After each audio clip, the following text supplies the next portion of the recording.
Boa noite, sejam bem-vindos e bem-vindas ao nosso primeiro encontro do Clube de Leitura de Artigos. A proposta desse encontro é que a cada encontro a gente possa discutir um artigo e focando bem no tema que ele está trabalhando. E nesse encontro de hoje, a gente vai apresentar e discutir, conversar sobre o artigo de Diesel, Valdez e Martins, publicado em 2017, que fala sobre os princípios das metodologias ativas de ensino, uma abordagem teórica. Então, a proposta é que a gente vá trazendo alguns pontos principais e vá construindo junto essa discussão a partir da leitura. Né? E a ideia é vir participar, mesmo que não faça a leitura prévia, participe a si mesmo, para que a gente possa ir refletindo sobre a sala de aula, né? A gente vai trazendo as ideias do artigo, refletindo o que a gente concorda, o que a gente pode acrescentar, o que a gente discorda, né? E poderia ser de alguma forma diferente, e como que a gente pode trazer essas ideias para a sala de aula.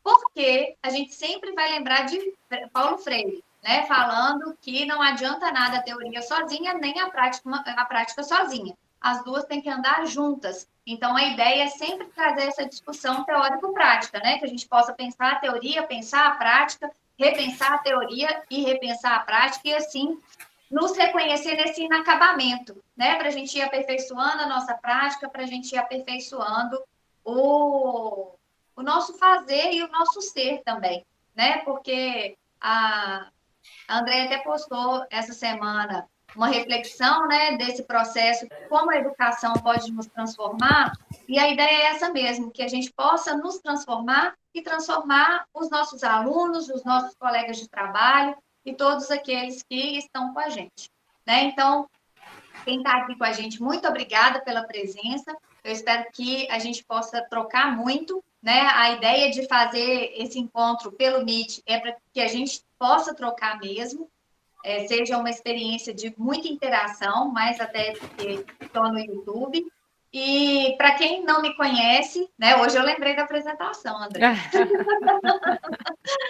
Para quem não me conhece, eu sou Ana Paula Teles, sou mãe de duas crianças muito fofas, sou bióloga, licenciada, e minha trajetória acadêmica foi toda pela educação. Então, fiz mestrado, doutorado, estou fazendo pós-doc em educação, e sou apaixonada por esses espaços da gente interagir e poder pensar a sala de aula de uma forma que seja de fato transformadora, né? No sentido de formar pessoas mais conscientes do seu papel na sociedade, que tenham mais respeito, né? A gente viveu essa semana uma situação bem complicada, que acho que vai entrar bem na discussão do artigo, depois a gente vai falar um pouquinho mais disso, mas que a gente possa formar pessoas que entendam que o seu direito termina na hora que começa o direito do outro, né? E que as liberdades, elas não são aquela coisa liberada demais, né? Ela tem um Não é fazer limite o que porque a você gente quer, né? é fazer o que é possível dentro de uma boa convivência com as outras pessoas. E isso é extremamente importante e nós, como professores, nós temos um papel determinante nesse processo de formação, né? A gente não pode se calar e a gente precisa realmente ter esses espaços de reflexão. E eu sou a Andrea, sou professora de ciências, de biologia, trabalho com ensino fundamental, ensino médio atualmente. E como a Ana, né, sou bem apaixonada por esses espaços de discussão com os professores, porque eu me lembro de às vezes, né, ali na escola, de me sentir um pouco sozinha nesse sentido de conversar com alguém, com outros professores, sobre, né, o que está acontecendo na área de educação, problemas que eu estou tendo com a minha turma, né? Graças a Deus, eu sempre trabalhei em escolas em que tinha algumas pessoas bem solistas que eu pude recorrer, mas ao mesmo tempo eu sempre senti isso, que o nosso trabalho a gente fica a maior parte do tempo com os alunos, né? A gente passa pouco tempo com os professores. Então, acho que uma das nossas propostas é ampliar esses espaços para que a gente possa conhecer, nos conectar com outros professores, conectar ideias aí, desafios. E com esse clube de leitura também, né, Ana, a gente quer trazer a gente no papel de estudante, da gente pensar que a gente também precisa ser crítico, né, e há várias informações aí que a gente vê. E o que eu vejo muito é que as metodologias ativas é um termo, assim, muito da moda, né? Hoje em dia, se você quer escrever um texto bonito, se você quer impressionar o seu coordenador, você vai falar que você está usando metodologias ativas e tudo mais, mas o que de fato é isso? E será que o que você tem feito em sala de aula realmente está contribuindo, né, para deixar o seu aluno mais ativo? Porque a gente às vezes vê várias metodologias, vários recursos também que às vezes podem aumentar o engajamento, a interação ali, a vontade do estudante, sim, participar, mas às vezes está disfarçado ali também um pouco de ensino tradicional. Então, a ideia é a gente conversar, bater esse papo aqui, para a gente também ter um olhar mais crítico para as coisas que a gente vê aí na internet e coisas que chegam para nós. Então, a ideia é essa. E vamos pensar junto. Como a gente falou pelos stories e pelas outras vias de comunicação, a proposta é ser coletivo mesmo. Mesmo que você não tenha lido o artigo, você tem experiência de vida como professor, nem que seja da perspectiva do aluno, né? Mesmo se vier alguém assim que, nunca entrei numa sala de aula como professor, mas já entrou como aluno e já construiu algumas ideias, algumas concepções sobre o que é ser professor, o que é estar nesse lugar, né? Então, a gente tem muito a pensar junto e a contribuir juntos, né? E a gente pensou em discutir esse artigo trazendo três possibilidades, três perguntas orientadoras, na verdade. A gente pensou em trazer, primeiro, as principais ideias, né, sobre o artigo, assim, o que chamou mais atenção, ou as ideias que foram surgindo, e a gente vai construir aqui junto, e as questões ou dúvidas, e pensar como que a gente pode pensar isso na sala de aula. Então, pode ser que a gente vai fazendo o preenchimento dessas ideias aqui, meio que simultaneamente. E aí, qual que é a proposta que eu tinha pensado, assim? Como nem todo mundo leu o artigo, eu pensei em projetar o artigo e ir passando algumas coisas que me chamaram atenção, a Andréia destaca outras que chamaram atenção, outras pessoas que leram, vê o que chamou atenção, e a gente vai discutindo. Para vocês, assim, é legal? O que vocês acham? Beleza? Beleza. Pode Então, compartilhar aqui, Ana, o artigo? pode. Você. Tanto faz, o meu tá fácil aqui também. Então pode compartilhar. Tá. Vou pegar ele aqui, então.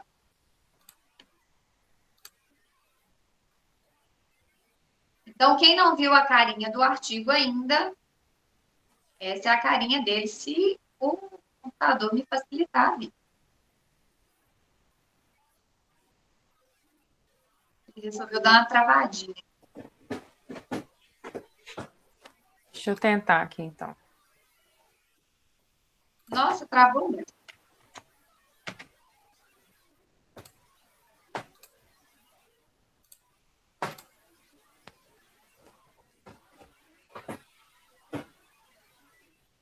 Então, essa aí é a carinha do artigo, né? A ideia é trazer para quem chegou aí depois, a gente ir fazendo uma integração entre teoria e prática, tá certo? E aí, nessa parte introdutória, esse artigo vai trazer algumas ideias bem interessantes para poder introduzir o que se trata metodologias ativas. Por quê? Ô, gente, eu tenho duas crianças, tá? Então pode acontecer, assim, uns barulhos externos. Daqui a pouquinho elas estão indo deitar e fica mais sossegadinho. Então, nessa primeira introdução aqui, as autoras, elas vêm trazer uma ideia, assim, meio contextualizando, né? Que vem falando das metodologias ativas, e que isso está sendo muito difundido, e a proposta delas, assim como o que a gente gostou tanto desse artigo, né? Porque as autoras vêm mostrar que essas ideias elas não surgiram agora. Não é de agora que está falando de metodologias ativas. Deram esse nome agora, mas isso já vem sendo discutido há muitos e muitos e muitos anos, né? Então, a proposta é fazer esse diálogo, né? Mostrar os princípios da metodologia ativa e depois ir mostrando onde que isso se encontra na história, pegando alguns pensadores. Elas discutem o Vygotsky, Piaget, o Piaget, mas é mais focado no no Vygotsky, por causa da Vygotsky, né? interação. O John Dewey, que vai trazer a ideia mais do protagonismo, de pensar nos alunos. O Ausubel, que é o da aprendizagem significativa. E o Paulo Freire, que vem falar da pedagogia libertadora, que inclusive é o tema do nosso próximo clube de leitura, né? Porque aqui a gente empolgou com esse negócio de clube de leitura, de ler junto, de discutir junto, e aí a gente pegou assim as coisas que mais estão chamando a atenção da gente, que a gente falou, cara, isso aqui era muito importante a gente conversar sobre isso e está trazendo aqui para vocês. E aí, lá na introdução, aí, no segundo parágrafo, eu marquei, eu queria tanto compartilhar o meu, eu vou entrar e sair de novo aqui. Tá, eu vou parar de compartilhar, então. Não, pode continuar, não tem problema não, porque aqui vai demorar um pouquinho. Ah, tá. Eu vou ter que reiniciar aqui. Mas aí, nesse segundo parágrafo aí, tem falando assim, a condição sócio-histórica da contemporaneidade é caracterizada pela fluidez e incerteza, em que a imprevisibilidade é a palavra de ordem. Então, nessa parte, por que elas estão trazendo isso? Porque a gente está vivendo uma realidade que é muito diferente dos nossos antepassados, né? Pensar nos nossos pais, ou a gente mesmo, né? A gente não pegou o início dessa tecnologia, talvez Paloma tenha, né? Porque Paloma está mais novinha aí que nós. Já está mais inserida, assim. Mas, tipo assim, eu fui ter meu primeiro celular, eu estava trabalhando. Eu fui ter e-mail quando eu entrei na faculdade, que eu falei, opa, existe e-mail, que doideira, o que é isso, né? A época do disquete gigante, que cabia nada. E aí, quando saiu de CD, né, de poder gravar, você falou, uau, vou poder levar meus trabalhos todos. Era um negócio surreal. Hoje os meninos têm HD externo, com tera. Aí você fala, cara, olha o que é isso, né? O nosso mal cabia um documentinho Word com umas micharias de página. Hoje Né? é Então, tudo na nuvem. HD externo também já era. não é mesmo, é Tudo na verdade. nuvem. É verdade. Olha só, eu estou mais atrasada ainda. Então, essa parte que o artigo vem trazer é muito importante para a gente entender que a gente está vivendo uma nova realidade. Né? A gente não vive mais num modelo que era o modelo da Revolução Industrial, né? Que era aquele modelo que o emprego era certo, então você tinha um emprego só na sua vida, as coisas eram meio assim repetidas para todo mundo, você já sabia meio que ia acontecer, era tudo meio previsível. E hoje em dia a gente está vivendo muito sério um momento de muita incerteza, né? Então as coisas são mais fluidas, é tudo mais assim, Dinâmico, né? dinâmico, tudo muda muito rápido, tudo avança muito rápido, é muito intenso o processo, na verdade.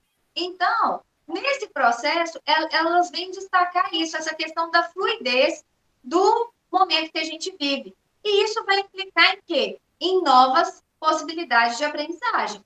Né? Então, a gente tem que ter essa clareza. Por quê? Porque quando a gente pensa que a condição. Eu vou te substituir aí, tá, André? Tá. Porque o meu tá marcadinho. Aí eu acho que fica mais fácil de ver. Então, quando surge essa nova realidade, a gente precisa pensar em novas formas de aprender. Porque aí a gente entrou numa disputa quase desigual, né? Que a gente tem que. Deixa eu ver se ampliando aqui vai facilitar, vai melhorar na tela. Melhorou aí. Então, elas vêm trazer isso, assim, que a gente vai ter que pensar em novas formas de aprender, né? Gorete estava falando assim, nossa, eu fico pensando em como despertar o interesse desses meninos. E a neurociência vai trazer mais evidências sobre isso, de que Não adianta.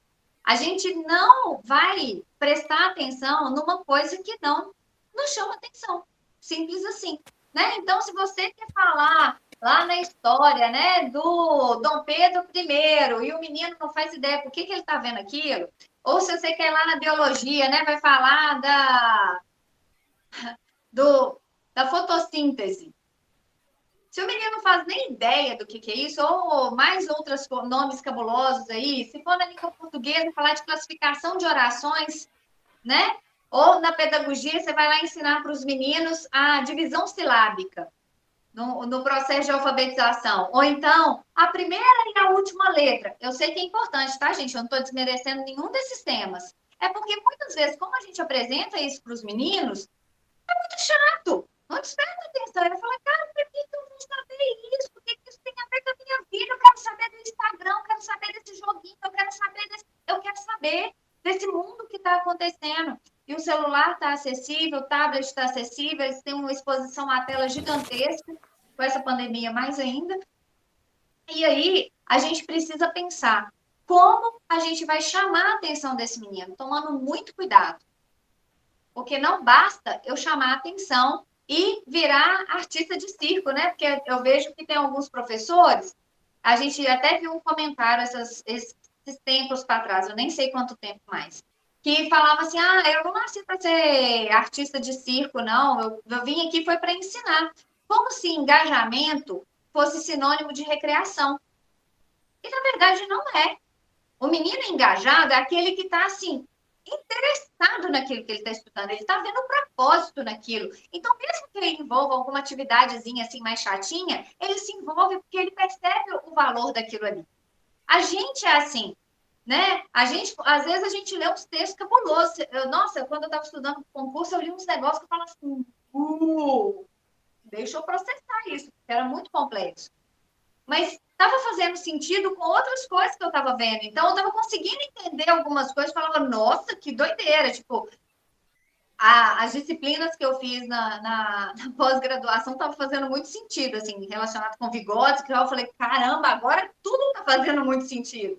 Né? Por quê? Não é a dificuldade que nos faz não engajar nas coisas. O que nos faz desestimular é a falta de propósito daquilo que a gente está fazendo.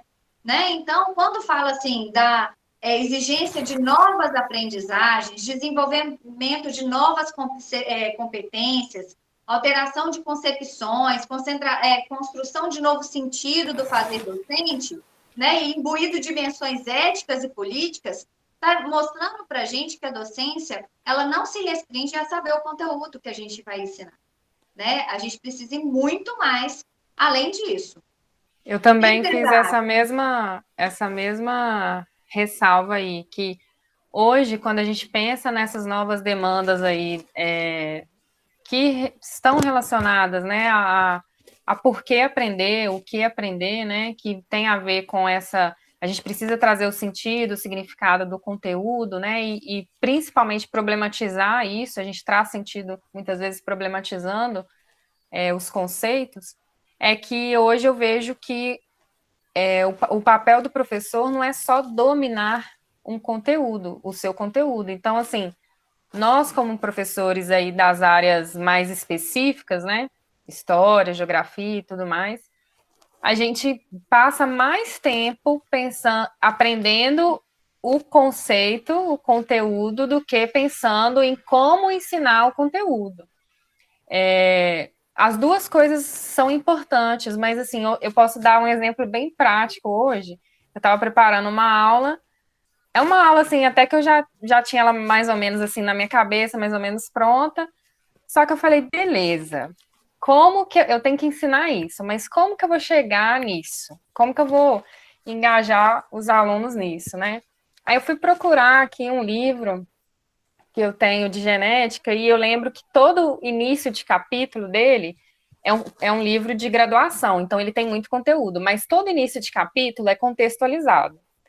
Aí eu fui lá ver o contexto que ele estava trazendo, e aí eu lembrei que eu tinha visto um vídeo do Átila que falava, que trazia um contexto bacana, eu falei, pronto, é isso. Eu vou contextualizar dessa forma. Então eu tinha que ensinar eu tenho que falar sobre duplicação de DNA, processo de transcrição e síntese de proteínas, né? Tipo assim, falar só isso, ó, o DNA ele faz novas cópias dele mesmo dessa forma, e isso ninguém interessa por isso. Mas aí, como eu também estou ensinando vírus, né? O material que eu uso, eu tenho que trabalhar um dia uma ideia, um capítulo, no outro dia, outro capítulo de um assunto completamente diferente. Então, eu pensei, vou trazer a pergunta, né? Por que, que é difícil produzir medicamento para vírus? E aí, a partir disso, né, eu tenho que mostrar para os alunos que para produzir o medicamento eu tenho que entender a biologia do vírus, e aí eu vou mostrar como que eles se multiplicam, né? E aí eu vou chegar em todo esse processo aí que eu tenho que falar, né? Então, quando a gente parte, quando a gente lembra que agora eu não, que dominar o conteúdo é o mínimo que eu tenho que ter. O mais difícil é pensar em como que você vai trazer esse conteúdo para os estudantes, né? De forma que eles possam engajar, que você possa deixar eles curiosos, de forma que eles possam refletir mais, investigar e N coisas aí que você pode trazer para favorecer essa aprendizagem mais ativa. E aí, alguém quer fazer algum comentário sobre isso? Todos esses comentários, né, me faz refletir assim, que acho que tem uma frase que é até meio clichê, né, que diz que a educação é para todos, mas no sentido assim, docente, né, mas nem todos são para a educação. Porque assim, você escolher ser professor requer de você aquela autorreflexão de sempre estar estudando, de sempre estar buscando, sabe? Novas ideias, novas metodologias, estar atento ao que está acontecendo no mundo, acompanhando essa dinâmica. E aí tem professor, né, tem muitos colegas que não, o fato de eu já fui, já fiz a minha graduação, passei num concurso, então tá ótimo. É só eu chegar na sala de aula, utilizar o quadro, o livro, pronto, já fiz o meu papel. E não é isso, sabe? Eu vejo, enquanto professora, eu tenho muita preocupação em todos os sentidos, sabe? De engajamento, de fazer projetos diferenciados para que o aluno realmente sabe que tudo que tenha sido assim passado para eles, tenha ensinado nessa troca, realmente faça sentido, porque eu recebi uma educação sólida, né, como o artigo fala, ou seja, aquilo que você já sabia o que ia acontecer na sala de aula, chegar, deixar sua mochila, abrir o livro didático, olhar para o quadro, copiar no caderno e pronto. Depois recreio, depois volta para a sala de aula, então era uma coisa mecânica. Então, você já sabia, então era automático, né? E hoje não, a gente não pode tratar a educação dessa maneira, sabe? É algo assim muito sério. E eu vejo isso com algo, às vezes, levado com muita irresponsabilidade, sabe? O médico, ele erra numa cirurgia ali, isso aí vai trazer um problema e tal, ele vai ser acionado pelo conselho, e a gente, enquanto professor, a gente tem uma responsabilidade muito grande também, porque as nossas atitudes em sala de aula, a referência que os nossos alunos têm, isso também vai implicar diretamente no desenvolvimento dele como cidadão pensante, crítico, sabe? Enfim, todas as áreas. E aí tem gente que não consegue assimilar isso, sabe? Então, para que eu vou fazer isso? Para que eu vou fazer aquilo? Ou então, quando você tem essa responsabilidade, sabe da importância do seu papel, às vezes você é taxado como aquela estrelinha, quer ser o alecrim dourado, sabe? E não é isso.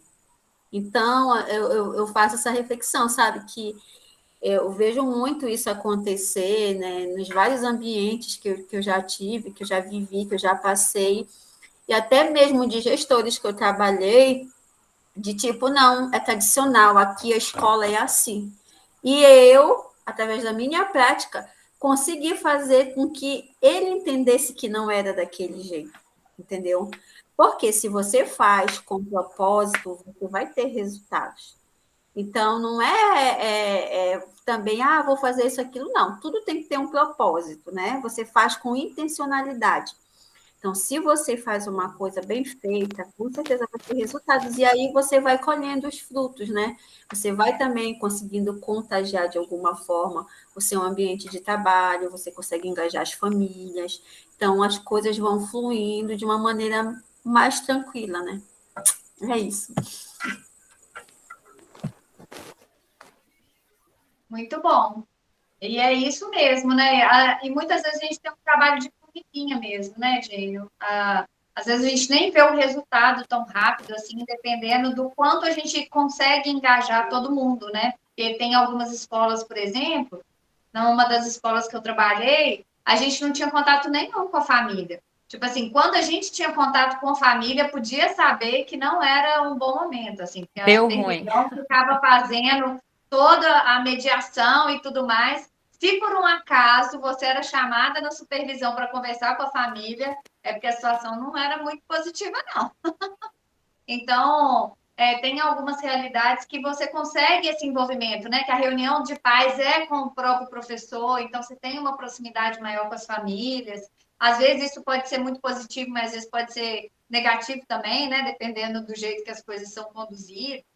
Mas, enfim, eu acho que a gente tem que ter essa consciência de que as coisas não se constroem de uma hora para outra, né? A gente é construído mesmo, passo a passo, e às vezes, muitas vezes, leva muito tempo, né? E até com os alunos também, né? Outro dia eu dei uma atividade um pouco mais interativa para os alunos. Assim, eu comecei um pouco mais expositiva, depois a gente foi para a parte mais interativa. Aí eu perguntei para eles: vocês gostam mais da aula assim ou mais blá blá blá? Ainda falei blá blá blá, desse jeito. Aí muitos falaram: ah, eu acho que eu aprendo mais no blá blá blá, tipo assim, ouvindo e copiando no caderno, sabe? Então, até com eles, assim, é um processo, né, que vai ser desenvolvido aí aos poucos, à medida também que você mostra para eles que existem outras formas de aprender, que eles estão muito acostumados também a só ficar copiando, fazendo exercício do livro e pronto. Ainda mais essa turma de terceiro, que é terceiro ano do médio, então toda a trajetória escolar deles, com certeza, a maior parte das práticas foram dessa forma. Exatamente. Aí eu marquei esse termo aqui, racionalidade técnica. Vocês já ouviram falar disso? O que é racionalidade técnica? É porque na formação de professores teve a gente fala de uma evolução, assim, um processo histórico, né, da formação dos professores. E quando se fala da racionalidade técnica, é um período marcado por uma divisão muito grande entre quem produz o conhecimento e quem aplica o conhecimento. Então, houve uma ruptura, assim, como se os professores universitários fossem aqueles que iam conceber o que era melhor e tudo mais, e os professores lá na sala de aula, que estão na linha de frente, seriam apenas reprodutores daquilo que foi passado. Então, era um ensino bem técnico e a gente tem que tomar muito cuidado que isso está meio que voltando, assim. Essa política neoliberal ela é muito focada nisso, de aprender técnicas, por isso que a gente tem que tomar muito cuidado com as metodologias ativas, que às vezes elas vêm com esse formato, sabe? Receitinha de bolo, faz isso, faz isso, faz isso, faz isso, faz isso, sem tirar o processo da reflexão. E aí, o processo seguinte, né, o que veio substituir, questionar essa forma de conduzir a formação dos professores, foi defendido, inclusive, pelo Schon e por vários outros autores, que vai ser a reflexão na ação. O Paulo Freire também defende muito isso, né? De você fazer essa conexão sempre em teoria e prática. Então, não adianta, e isso gerou um certo ranço, assim, entre escola e universidade, porque os professores começaram a perceber isso e ficaram chateados, óbvio, né? De tipo, a universidade sempre vir com uma coisa propositiva sem ser colaborativa. Então, como se os professores tivessem só que replicar aquilo que os universitários, os donos da verdade, produziram. Né? Então, esse processo de reflexão na ação foi um movimento para romper com essa formação voltada para a racionalidade técnica. Então, nessa proposta de colaboração, existem a teoria, eu não posso desconsiderar o conhecimento que já foi consolidado, né, até o momento, o que já foi construído até o momento, mas eu não preciso tomar aquilo como verdade e só replicar na prática. Eu preciso ver a minha prática, a minha realidade, os meus alunos, as minhas famílias, e aí eu penso como que essa teoria consegue me ajudar a refletir sobre esse lugar e como esse lugar me ajuda a repensar a teoria, pensar em ajustes, né, para que essa teoria ela possa ficar mais robusta, vamos dizer assim, né? Porque uma teoria que consegue atender a várias realidades, ela é uma teoria mais robusta, ou seja, ela tem condições de ajudar mais professores em diferentes contextos, né? Ela não é uma coisa assim distante da realidade. Então, eu quis dar destaque para isso, porque são coisas que podem aparecer de forma muito comum nos textos que são da área da educação, né, que vão fazer menção a essa história aí da formação dos professores. E aí vem a questão da utilização dos novos recursos tecnológicos, não altera o cenário de insatisfação coletiva. A tecnologia não garante a aprendizagem, tampouco transpõe velhos paradigmas. Gente, eu fiz questão de marcar isso, porque eu não sei vocês, mas a gente vê tanto artigo, tanta notícia, assim, e textos na internet mesmo, falando de use tecnologia tal, use a metodologia tal, faça isso, use o Kahoot, use não sei o quê, use nananã, como se isso fosse um passe de mágica. Cara, se todo E o salvador da pátria, né? Sua vida vai acontecer. A gente menospreza essas ferramentas? De jeito nenhum. Mas essa frase, a tecnologia não garante a aprendizagem e não transpõe velhos paradigmas, isso é muito forte, né? Por quê? Porque a gente pode estar fazendo mais do mesmo usando tecnologia, né? Quando eu faço um conjunto de slides em que as pessoas não podem interagir, eu estou fazendo mais do mesmo. Quando eu ponho um carro e coloco só perguntas que exigem memorização, eu estou fazendo mais do mesmo. O que, que os meninos estão refletindo sobre as coisas, né? Então, eu quis dar muito destaque porque isso é o que vai fundamentar a ideia desse artigo todo, né? De pensar as metodologias ativas, não como salvadoras da pátria, mas como mais um repertório, né? Mais um conjunto de ferramentas e Possibilidades, né? metodologias que você vai poder usar na sua prática para poder promover ou criar oportunidades que vão contribuir de fato para uma aprendizagem mais duradoura, mais significativa.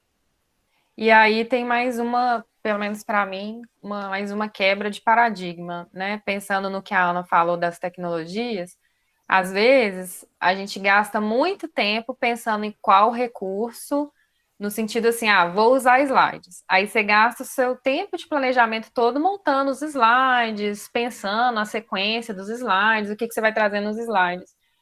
Mas quando você faz isso, você está focando no conteúdo e não na aprendizagem. Não que a gente não possa usar slides, né?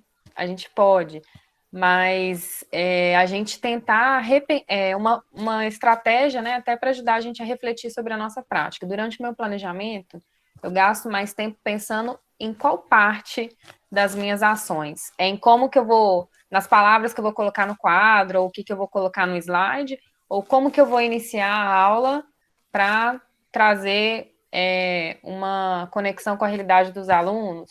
Ou então, como que eu vou promover aqui movimentos de mais interação que os alunos vão poder se posicionar? Então, é uma forma ainda a gente pensar para qual caminho que a gente está indo quando a gente reflete no tempo que a gente gasta no nosso planejamento. Vocês querem contribuir com alguma coisa, gente? Hoje em dia a gente vê muito, né? Tipo assim, os pais preocupados, educação tecnológica e tal, nas escolas, robótica educacional. A gente vê muito isso, né? E falam, trabalhar a criatividade, e aí tem impressora 3D, né? Tem máquina de corte a laser, enfim. Só que isso não garante, né? E aí a gente vê, o aluno vai dar esse espaço maker, aí todo mundo faz a mesma atividade, né? Você pensa, o seu nome, aí todo mundo sai com a mesma coisa. Sim, Só para dizer que teve, que acessou, que viu lá uma máquina, será que realmente esse é o propósito, né? Não que não seja interessante utilizar, não que as crianças não possam ter contato, mas isso não é tudo e nem a garantia realmente de uma aprendizagem significativa, criativa, né? Então, a gente vê muito isso, né? Mercadologicamente falando, né? Devido àquele rótulo lá, as melhores escolas com ensino de robótica, com isso, né? Eu acho que vocês já viram, né, dentro desse contexto. E aí, pronto, isso é tudo. E não é, na verdade, né? Gente que trabalha com educação, que tem, vamos dizer, esse olhar mais, assim, refinado, apurado, a gente sabe da realidade, sabe que não é isso, sabe? Existem outras habilidades e competências que são muito mais importantes da criança desenvolver, né? Como, principalmente relacionada à questão da criatividade de fato, do que ele só olhar lá uma máquina laser e ver lá que está fazendo um corte, está fazendo algo diferente, sabe? É a resolução de problemas. Como é que você vai fazer o seu aluno a olhar para um determinado contexto e como é que ele vai poder ajudar a resolver esse problema, né? Como é que essa criança hoje, que futuramente vai para o mercado de trabalho, ser proativo, sabe? Ter a capacidade de ter saber lidar com as relações interpessoais. Então, tipo, tem várias habilidades esse ano na escola. A gente está trabalhando com as habilidades socioemocionais. Então, nós criamos uma liga da afetividade e cada sala de aula, ela trabalha, né, com uma emoção, um sentimento. E aí, por quê? Porque a gente vê muito, né, que as crianças muito cedo já têm muitos problemas relacionados à questão de ansiedade, depressão, né? Tem crianças que não conseguem entender comandos, enfim, são uma série de problemas que a gente detecta no dia a dia da escola, que isso reflete, vai ser aquele adulto que não para em trabalho nenhum, né? Não tem uma boa convivência social, enfim, isso aí acarreta um monte de situações. Então, a gente tem que ter muito cuidado, sabe, com essas coisas, às vezes, que a gente vê, né, que está aí colocando como se fosse realmente o gol do momento, né? Se fala muito de tecnologia, de robótica e tal, mas a gente tem que ter muito cuidado, né, com como é que isso está sendo abordado, como é que isso está sendo colocado dentro das escolas. Verdade. Paloma. Eu acho interessante isso de que a tecnologia não garante aprendizagem, que eu consigo observar isso de duas perspectivas, tanto como aluna quanto monitora, professora, enfim. Como aluna, assim, né, no ensino remoto já há 2 anos, é isso, os paradigmas permanecem e eu acredito que o aprendizado até diminuiu, na realidade, assim, a qualidade do ensino foi prejudicada, porque os encontros permanecem super tradicionais, é isso, o professor vai, chega, liga os slides, começam a passar aquela coisa maçante, 2 horas na frente do computador, você não aguenta mais, então é extremamente cansativo, até mais do que estar lá pessoalmente assistindo, que tem outras interações.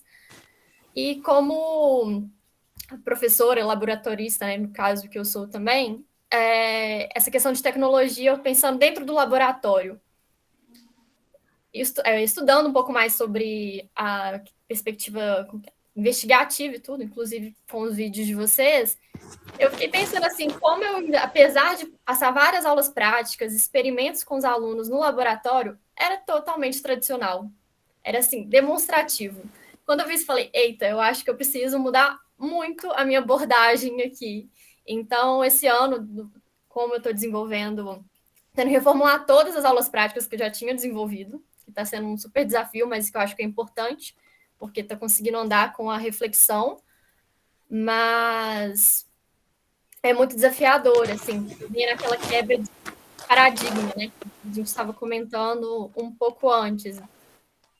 E um outro desafio que eu sinto também é essa questão da reflexão, o tempo para reflexão. Por conta do sistema mercadológico mesmo, de como funciona a educação atualmente, é tudo muito rápido e parece que não tem tempo suficiente para refletir, para planejar, para pensar depois do que foi planejado. É uma demanda muito alta. Então, eu acho bem desafiador. Eu vejo que essa questão da reflexão, muitas vezes, por causa do tempo, ela, pelo menos na minha cabeça, assim, ela às vezes é um pouco imediata, assim, né? Por exemplo, eu dou uma aula, então, de certa forma, se é a primeira aula que eu estou dando ali daquele formato, né? Eu estou testando aquela aula também. Então, naquele momento, eu já vou vendo assim, isso aqui não está funcionando bem. Então, ou eu anoto no meu caderno, ou assim, eu já fico mais atenta, porque já teve época que eu trabalhei com várias turmas iguais. Assim, eu tinha muitas turmas de 7º ano, por exemplo. Então, eu ia na primeira sala, dava aula, e aí eu já pensava em várias coisas. Isso não funcionou bem, vou trocar. Algumas coisas os alunos falavam, professor, por que você não faz desse jeito? E aí eu já pegava a sugestão deles, aí eu ia na outra sala e já fazia as alterações ali meio que imediatamente. E aí eu via se funcionou, se não funcionou, e aí eu tinha mais essa possibilidade de teste. Atualmente eu tenho várias turmas, mas de séries diferentes, então fica um pouco ali no momento, assim, que eu tenho que testar a aula, e aí eu vou fazendo pequenas anotações ali para que na próxima eu sei que com aquela turma funciona de tal jeito, né? Então, por exemplo, eu tinha uma turma no passado que eles não aguentavam muito tempo de exposição da aula, não aguentavam. Porque, assim, a gente está falando das metodologias ativas, mas, assim, a ideia também a gente não abole a parte expositiva no sentido de que, às vezes, é necessário, né? Um conceito ali que é mais difícil de trabalhar, né? Então, enfim. E a ideia é só tornar essa exposição mais dialogada e talvez você quebrar os seus 50 minutos de aulas em pequenos momentos que vai ter uma diferenciação aí de atividades, né? Pelo menos eu estou tentando ir por esse caminho aí. Mas eu tinha uma turma no passado que eles não aguentavam muito tempo de exposição. E aí ficava muito cansativo para eles e para mim, porque você tem que ficar chamando atenção, aí começa a ter muita indisciplina e tudo mais. Mas eu comecei a reparar que eles eram muito bons em atividades em grupo. Então, aquilo já me dava gatilhos, assim, para que as próximas aulas eu pudesse colocar mais coisas, que eles ficassem em grupo, discutia e depois a gente fazia uma discussão coletiva. Então, muitas vezes, essa reflexão sobre a prática, ou ela vai. Se você tem um olhar atento, ela vai ser ali imediato, no fazer, né? Eu acho que tem outros professores aí que podem colaborar também em como que eles enxergam essa situação. Mas para mim é muito isso. No próprio fazer, assim, eu já vou tendo umas sacadas do que funciona e o que não funciona. E a gente tem que ter essa consciência que nem sempre vai ser no tempo que a gente gostaria, né? Igual esse desafio que a Paloma colocou, de ter que ser muito rápido, assim, esse processo, e a André exemplificou, né, que às vezes você vai fazendo uma anotação ou outra, você não tem aquele momento para refletir, a gente vai tentando ajustar. E quanto mais a gente está no inicinho, igual você está falando, é muito desafiador, né, Paloma, reconstruir as coisas, e é mesmo, mas a sensação que eu tenho, assim, quando eu penso no nosso processo de aprendizagem e no nosso, assim, enquanto ser humano, né, tanto o adulto quanto em crianças, assim, adolescentes. A sensação que eu tenho é como se fosse montar um quebra-cabeça sem saber qual que vai ser a figura no final. Sabe quando você fica investigando, assim, nossa, isso aqui tem a ver com isso, não sei o quê. Aí quando você está começando a fazer esse processo de reverter algumas coisas, é como se você estivesse no início do quebra-cabeça, assim, e tudo parece muito demorado, você custa chegar a montar uma linhazinha, assim. Só que à medida que você vai começando a entender qual que é o desenho, a coisa vai andando mais rápido, vai ficando mais fluido. E eu tenho essa sensação que o nosso processo de aprendizagem é assim também. No início, parece assim, que a gente está muito perdido, não tem muita certeza se é aquilo, se não é. Aí, à medida que você vai fazendo, você fala, opa, isso aqui está funcionando. Igual esse negócio da aula expositiva, né? É um grande dilema para a gente, porque a nossa tendência é ir para o outro extremo, querer abolir de toda forma a aula expositiva e não sei o que. Eu falo de cadeirinha, assim. Teve uma época que eu estava assim, nossa, eu não aguento pensar em aula expositiva. E aí, o que a gente vem percebendo, e o Rubem Alves e o Paulo Freire, eles são muito bons nisso, né? Que eles falam da gente despertar o desejo pelo conhecimento. Porque quando o menino quer o conhecimento, ele te escuta. Quando ele quer um negócio, ele quer saber de uma coisa, ele para te ouvir. E é isso que a gente quer numa aula expositiva, que as pessoas escutem o que a gente tem para falar, não é? Então, se você constrói um contexto ali, em que o menino fica assim, pelo amor de Deus, professora, me conta o que é, como que funciona, como que isso resolve, não sei o quê, ele está naquele momento aberto para aquela exposição. E não precisa ser de 50 minutos, né? Pode ser curtinho, igual a Andrea falou, assim, separar em menos tempo e tal. Então, a gente trabalha, conhecer muito bem os nossos alunos ajuda nisso também, né? Da gente ir descobrindo, assim, o que desperta mais o desejo, para que lado que eles gostam mais, o que gera mais curiosidade, e aí a gente vai construindo. E eu deixei essa frase aqui embaixo, porque esse processo, ele é ao longo do tempo. Não adianta imediatismo, gente. Não adianta, a gente não funciona no imediatismo. Isso é um processo que a gente vai se aprimorando. Alguns momentos a gente dá conta de algumas coisas, outras nem tanto, né? Eu estou começando a refletir muito assim que a vida é bem Minas Gerais, sabe? Com muitas montanhas, que você sobe, que você desce, um monte de curva, linearidade, nunca é raro você encontrar uma estrada reta. Aí você vê umas cachoeiras, você vê umas paisagens bonitas, de vez em quando vê uns desmatamentos, né? Então a sensação que eu tenho da vida é meio essa, assim, que quando a gente fica querendo muito uma trajetória reta, fica muito mais difícil de seguir, porque a gente gera uma expectativa que a gente não vai dar conta de atender, né? E aí a gente frustrado, a gente trabalha muito pior. Então, a gente compreender e se acolher nesse processo de nossa própria aprendizagem, ele é muito importante também. E aqui é o que a gente já estava falando, né? O foco tem que ser nos estudantes. A aprendizagem é focada nos estudantes. A gente precisa mudar esse paradigma, né? Quando a gente pensa só no nosso conteúdo, como ensinar o conteúdo, e esquece os estudantes, a gente já perdeu o foco. Então, a ideia é focar nos estudantes. Então, a gente vai ouvir, quando fala de metodologias ativas, muito protagonismo, autonomia, e aqui ele começa a falar algumas atitudes que vão ajudar nesse processo de construção de protagonismo, motivação e autonomia, que é ouvir os alunos estudantes, valorizar as opiniões deles, exercitar a empatia, responder questionamentos, encorajá-los tanto a questionar quanto a contrapor ideias. E a Gorete trouxe um exemplo muito legal, né, que ela estava falando desse momento de escuta dos meninos, que ela estava trabalhando com a música, e como que isso é importante, né, de ter esses momentos de escuta. E não precisa ser uma aula, tipo, hoje eu vou escutar os alunos. É tentar trazer isso de uma forma mais dinâmica, né? Você coloca uma pergunta, propõe que eles levantem algumas hipóteses, e aí se concorda, se não concorda, sempre pedindo para que eles deem exemplos do que eles estão falando, que seria uma forma de trazer evidências, desenvolvendo essa habilidade de argumentar, né?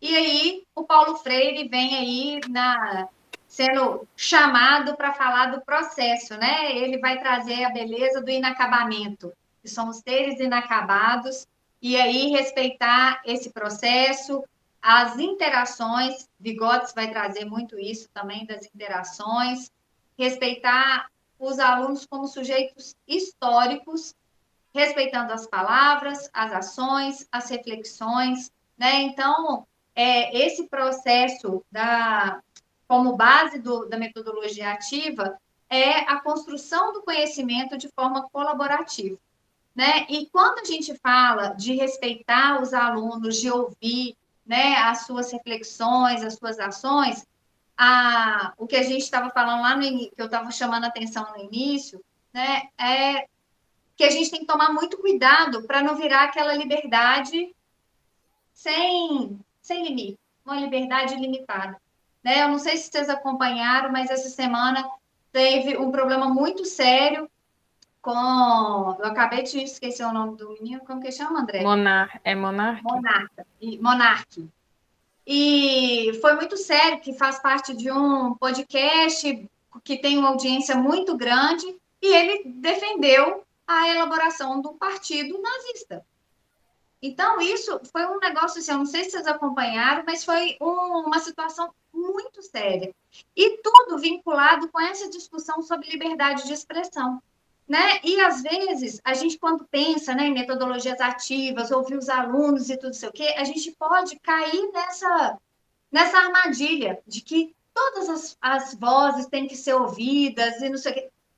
Tem que ser ouvida desde que essa voz não represente uma ameaça para o outro ser humano.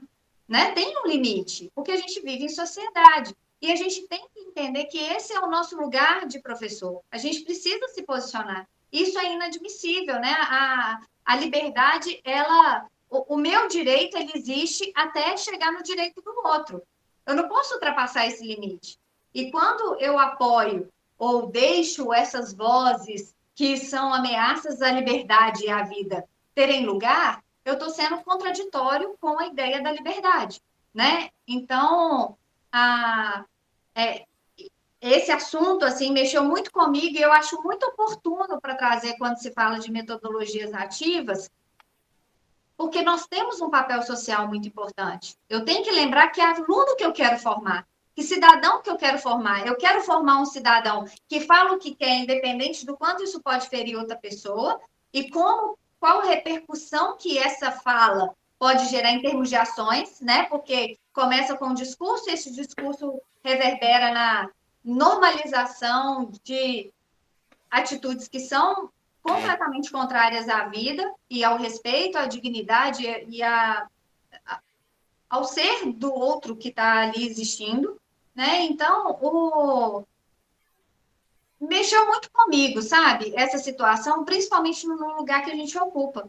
A gente ocupa um lugar muito importante na formação dos outros seres humanos, né? E a gente precisa pensar muito isso, que é importante ouvir, é importante refletir e dar esse espaço para os alunos, mas mais importante ainda é lembrar que nós somos seres éticos.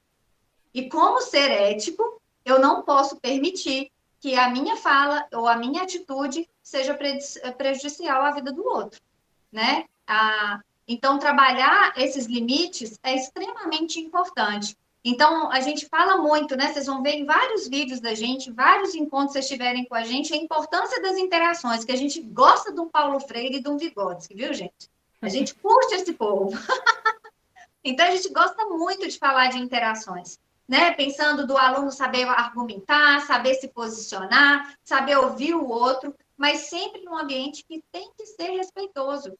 Tem que ter essa dimensão ética, porque senão a gente perde a nossa dimensão de humanidade, né? Não, a gente perde essa conexão e não pode, né?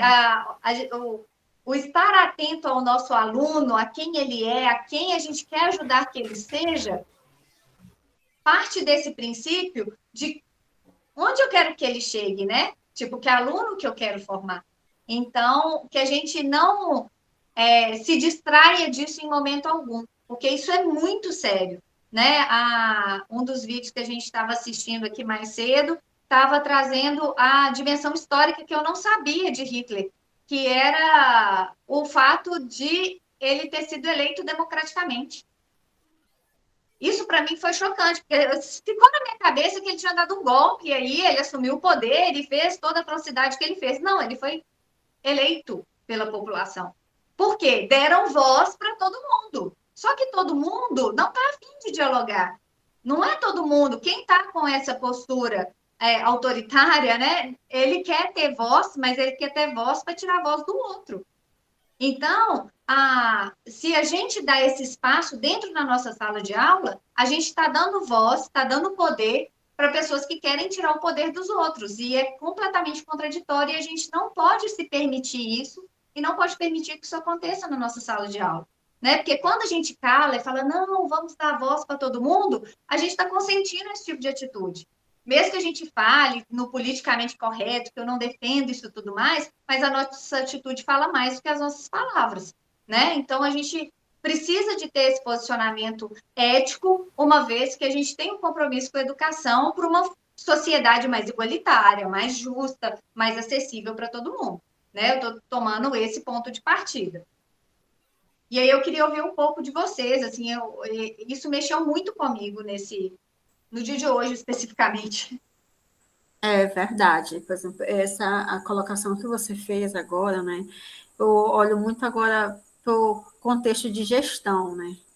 Que às vezes a gente está numa escola, a gente tem uma equipe de professores, e aí se bate muito naquela questão, gestão democrática, porque isso, porque aquilo, porque X, Y, e às vezes a gente vê muito aquela questão, né, de se colocar os meus direitos, contudo não é respeitado os direitos dos alunos também, né? Então, às vezes você vai conversar com o professor, você está chegando todo dia atrasado, né? Tipo, a sua entrada é tal hora e você chega todo 1h30, você chega todo dia 2 horas, né? Ou então são faltas em cima de faltas, sem justificativa. E aí, às vezes, você vai conversar e não, mas olha, eu estou no direito, então é isso, aquilo, outro. E às vezes é até difícil de você manter um diálogo, né? E isso tudo nos faz, né, repensar que às vezes as pessoas elas querem muito os seus, né, defender aquilo que ela acredita, mas ela não quer jamais escutar o outro e entender que o outro também ele tem os seus direitos. Então, o meu vai até como você colocou, né, até o direito do outro, no caso do aluno, e que não vá, né, ferir, porque ele tem direito à educação, ele está ali. Então, se você chega todo dia atrasado na sua escola para dar sua aula, você também está tirando o direito do seu aluno, né? E aí são muitas coisas que eu vejo hoje, né, tipo assim, trabalhando mais assim diretamente na coordenação, que não é fácil. Eu, particularmente, né, me vejo assim como um desafio muito grande, porque eu digo muito que essa questão também, tudo que a gente está discutindo é uma decisão, sabe? Também muito, sim, algo muito pessoal, sabe? De eu querer fazer a diferença, sabe?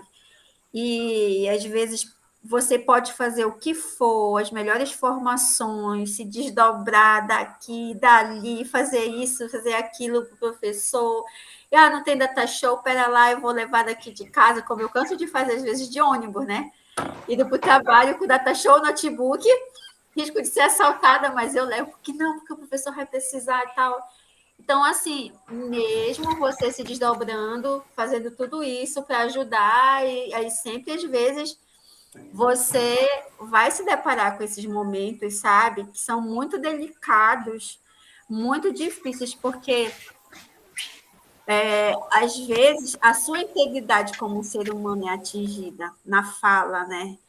Então, assim, muitas coisas que trabalha em escola pública, você sabe que às vezes você não tem o recurso necessário, você às vezes não tem internet, então você leva a sua internet, né, dos seus dados móveis, e você escutar às vezes de um professor, eu nunca vou lhe agradecer pelo que você faz, porque não é sua obrigação. Então, isso às vezes é muito duro, sabe? Enquanto você, como ser humano e também como educador, escutar isso, sabe? Então, assim, essa questão ética, ela é muito importante realmente de ser trabalhado e as pessoas precisam, dentro do ambiente educacional, que as suas posições e às vezes a sua fala, ela pode ferir diretamente a integridade do outro, sabe? Então, assim, às vezes a gente vive muito isso, sabe? Hoje foi um dia que eu passei por isso. Então, assim, poxa, sabe? Você vê que realmente o outro ele não tem obrigação, mas ele faz aquilo não só pelo fato dele estar ali na frente como seu coordenador, como alguém que sabe que é importante para você, né, já que você quer passar um vídeo ou um filme para o seu aluno para desenvolver uma atividade, mas a questão de como você, como ser humano, sabe? O que lhe custa você agradecer? Acho que você virar para uma pessoa e dizer, olha, nunca vou lhe dizer obrigado, porque você faz isso, é muito duro, sabe? Então, isso fere a gente profundamente. Eu acho que isso é mais um desabafo, né? Então, assim, às vezes a gente vê, sabe, essas posturas, essas falas, e a gente, quanto educador, a gente tem que ter muito cuidado com algumas atitudes que a gente toma em sala de aula, nesses momentos. Eu lembro exatamente do dia que uma professora de língua portuguesa, eu estava com muita dor de cabeça, então eu não estava conseguindo assim me concentrar na atividade. E ela disse assim: você ainda não respondeu? Eu disse, não, professora, eu não estou bem. Aí ela falou assim, em frente da turma todinha, deve estar só verme. E aí a turma toda começou a achar graça. Gente, aquilo para mim foi horrível. Eu não queria mais ir para a escola, porque eu fiquei tão constrangida e acho que ela nem teve a noção daquilo que ela me fez, né? Por outro lado, eu tive professores assim que marcaram a minha vida escolar, né? Tipo, o professor Humberto, que era meu professor de matemática, eu odiava matemática, mas o jeito dele de conversar, transmitir o conhecimento, me fez tornar eu sair da condição da pior aluna para a melhor aluna, sabe? Então, assim, eu penso muito e dialogo muito assim com os professores acerca também dessas ponderações que é importante, sabe? Quando a Andréa colocou assim, acerca da nossa reflexão, eu também tenho essa questão do imediatismo, sabe? Eu já fico logo imaginando que isso aqui não deu muito certo. Então, eu vou logo pensar em outra estratégia, em outro jeito de como fazer, o que preciso mudar. Ano passado, eu estava num projeto social, perto de onde eu moro, tem uma comunidade carente. E aí a gente via que as crianças de escola pública, né, então não tem acesso toda aquela limitação das aulas remotas. Então, eu desenvolvi um projeto de reforço de aprendizagem com essas crianças. E aí eu fui atrás de parceria, consegui material escolar, consegui caderno, lápis de cor, Faber-Castell, tudo, gente, olha só, coisa boa que a gente ganhou. E aí foi muito lindo, sabe? E aquelas crianças indo lá, e eu fiz parceria com uma universidade federal rural daqui. Então, eu fui montando assim, então foi muito legal. E aí, as crianças tiveram oportunidade de ter acesso. Eu disse, mas eu não tenho isso na escola. Eu queria que aqui fosse a minha escola, sabe? Ao mesmo tempo que você se sente assim, nossa, ele está gostando, tá sendo significativo, mas ao mesmo tempo você fica se perguntando, poxa, é tão triste um aluno que vai todo dia falar, vai para a escola e falar isso, né? Na minha escola não tem isso, não acontece nada disso, né? E aí você fica pensando, nossa, o que acontece? Por que não é? Não pode ser de outro jeito, sabe? Então, a gente precisa ter essas estratégias, sabe? Estar sempre nesse processo de ação e reflexão. Eu sempre fui muito assim. Pensar numa coisa, não está dando certo, eu vou por outro caminho, vou experimentar. E eu aprendi, né? Eu aprendi com o tempo, com a experiência, a internalizar que não pode ter medo de errar. E que o erro, ele faz parte do processo, né? A gente só cresce quando a gente consegue entender isso também, que nem sempre a gente vai acertar, sabe? A gente monta uma atividade, pensa numa estratégia, às vezes não vai dar certo com aquela turma que tu trabalha na escola de manhã, mas vai dar certo com a turma que tu trabalha à tarde.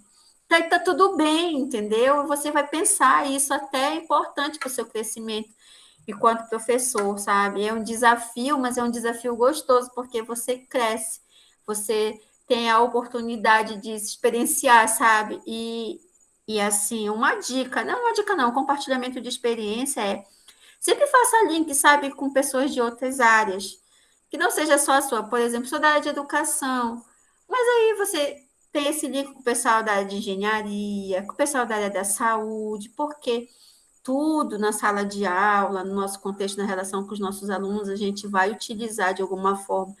Eu, como trabalho com educação básica, essa foi semana passada, uma professora precisou sair mais cedo, eu fiquei lá na sala.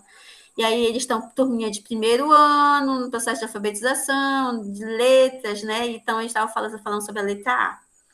Aí eu comecei a conversar com eles, sentei eles assim, eu disse, vocês conhecem a letra A? Conheço. E quem conhece a aranha? Vocês têm medo de aranha? Aí eu tenho medo de aranha. Eu não tenho. Será que existe só um tipo de aranha? Aí eles, não, tia, tem vários, não sei o quê. Aí um pegou e disse assim, tia, tem uma aranha chamada viúva negra, 6 aninhos. Ela é assim, ela depois que ela passa pelo processo de acasalamento, ela come o marido. Aí eu comecei a chegar, sabe, de ver o jeitinho dele contando, né, a situação. E aí é justamente isso, sabe? Porque às vezes, olha, você está ensinando o seu aluno, apresentando uma letra, mas olha só o contexto, né? As coisas que você pode utilizar, trabalhar aula de ciência, trabalhar tantas coisas legais com aquela criança, e a gente tem que validar a experiência do seu aluno, não importa a idade dele, sabe? A gente precisa, assim, aprender a escutar, né? E aprender a valorizar as experiências que eles têm. Isso tem tudo a ver com essa parte que as autoras vão trazer, né? Que é de estimular a autoaprendizagem, a curiosidade para o estudante pesquisar, para ele refletir, para analisar possíveis situações de tomada de decisão. Então, a gente vai se colocar no outro papel, né? A gente se coloca no papel de facilitador. Mas é muito importante ter um pouco de cuidado com essa ideia de facilitador, porque às vezes a gente vai para o outro extremo, né? De achar que a gente vai jogar tudo na mão do menino e se vira nos 30. Às vezes a gente tem essa concepção de autonomia, né? E não é bem assim, né? A gente vai ajudando o aluno nesse processo para construir essa autonomia, né? E essa curiosidade vai muito de conhecer o estudante, de trazer a vivência, assim como a gente trouxe como exemplo, né? A gente vai trazendo essas experiências dos alunos para dentro de sala de aula para que faça sentido. Então, sempre que a gente pensar em metodologias ativas, a gente vai pensar em sentidos, né? Então, aqui as autoras vêm falar, né, que o método ativo ele é muito velho, elas registram o Emílio Jean-Jacques Rousseau, lá em 1712 a 1778, que ele viveu. Então, assim, metodologia ativa está longe de ser um papo novo, né? A nossa utilização e a materialização disso na nossa prática pode ser recente, mas as propostas sobre isso, elas já são muito antigas e muita gente vem trazendo essas ideias, cada um de uma perspectiva diferente, e aí elas vão trazer as perspectivas dos teóricos, né? Então, o John Dewey, que é um importante referencial, principalmente em relação à escola nova, ele influenciou muito como a aprendizagem precisa ser através da ação, né? E o aluno sendo o centro desse processo. Então, a metodologia ativa, ela vai ter... Ixi, desculpa. Deixa eu colocar lá de novo. Perdeu alguma coisa. Então, quando a gente pensar em metodologias ativas, a gente vai pensar nessa imagem aqui, ó, que são os princípios das metodologias ativas. Então, quando eu penso em metodologia ativa, o meu aluno está no centro da aprendizagem. Então, eu não posso pensar só no conteúdo, em como trabalhar esse conteúdo. Eu vou pensar quem é esse aluno, quais são os seus interesses, e aí pensar nesse diálogo. Né? Olha, isso aqui eu posso trazer que tem a ver com o meu conteúdo. Isso aqui posso trabalhar dessa forma, porque aí eu vou despertar mais o interesse. Por quê? A gente não quer o aluno engajado por engajamento, só porque está divertindo, mas a gente quer que eles aprendam. E para eles aprenderem, é importante ter essa conexão que o Ausubel vai trazer, né, da aprendizagem significativa. Ele fala de ancoragem. Então, eu tenho um conhecimento que já existe, que o aluno traz de casa, das suas vivências, e aí eu pego esse novo conhecimento e vejo como ancora esses dois conhecimentos. Aí vão se construindo novas conexões cerebrais. A autonomia e o protagonismo também vão ser um outro pilar, né, das metodologias ativas, lembrando que é processo, gente. Se você falar vai ser autônomo, não adianta.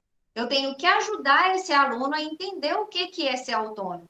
Né? Então, gradativamente, eu vou ajudando e vou aumentando o nível de autonomia. Então, eu quero trabalhar uma investigação. Se eu entrego tudo na mão dele de uma vez, sem ajudá-lo nesse processo, tem muita chance de haver frustração dos dois caminhos, dos dois lados, né? Porque eu vou esperar muito dele e ele vai não fazer ideia do que ele tem que fazer.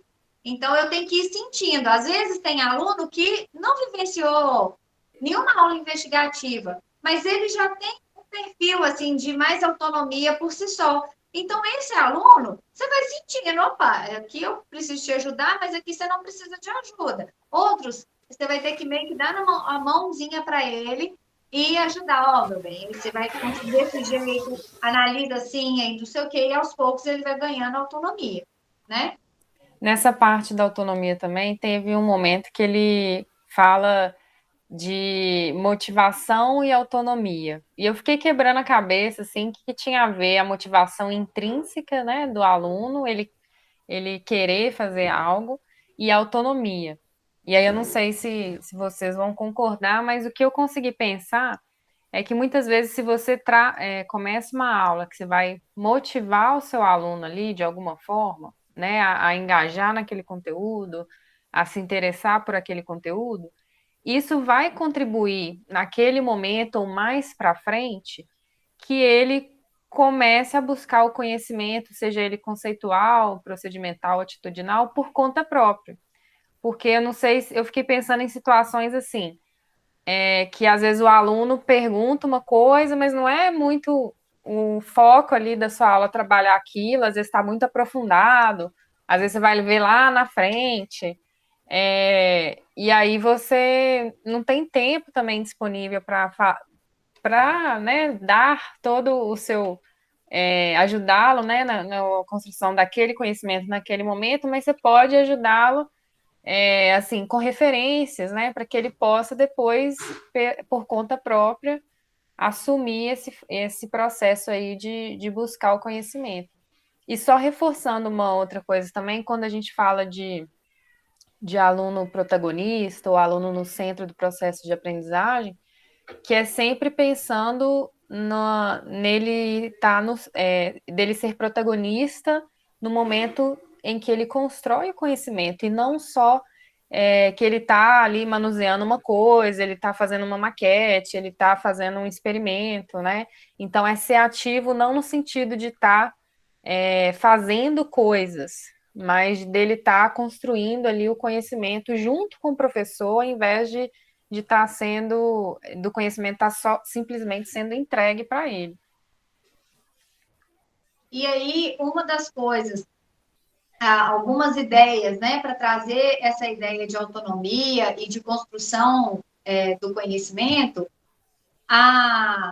assegurar um ambiente que os alunos possam reconhecer e refletir sobre suas próprias ideias. Então, é bem isso que a Andrea está falando, né? Que não está relacionado a estar ativo com o corpo, necessariamente. É mais ativo com a mente em relação ao conhecimento e aos outros, tanto os colegas quanto o professor. Né? Aceitar que outras pessoas expressem pontos de vista diferentes, mas igualmente válidos, e possam avaliar a utilidade dessas ideias em comparação com as teorias apresentadas pelo professor.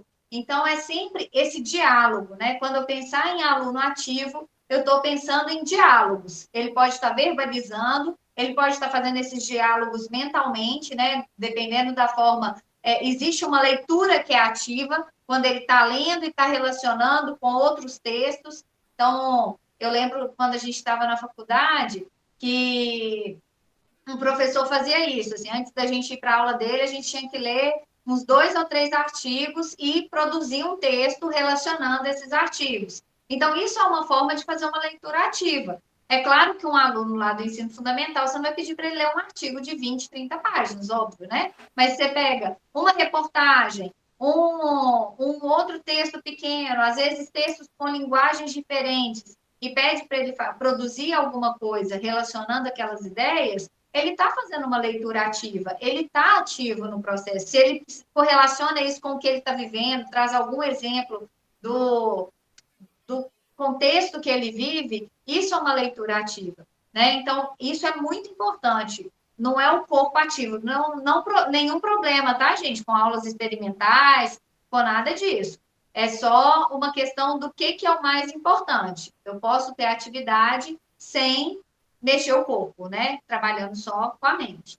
Então, tá trazendo esse autor aí, que é o Rive, de 2009, que vai falar que o professor contribui para promover a autonomia da sala quando nutre os recursos motivacionais internos, né, pensando nos interesses pessoais dos alunos, oferece explicações racionais para o estudo de determinado conteúdo ou realização de determinada atividade.